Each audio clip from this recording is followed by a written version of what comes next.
So, to the Philippines. So, explanation. The poem of the Rizal to the Philippines.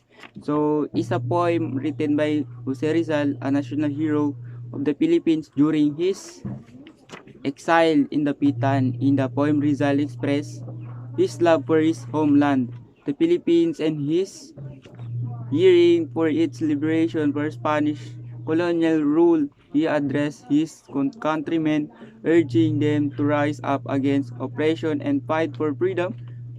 The poem is filled by patriotic sentiments and served as a call to action for Filipinos to strive for independence and justice. Rizal words resonate with the spirit of Filipino nationalism and continue to inspire the generation. Thank you.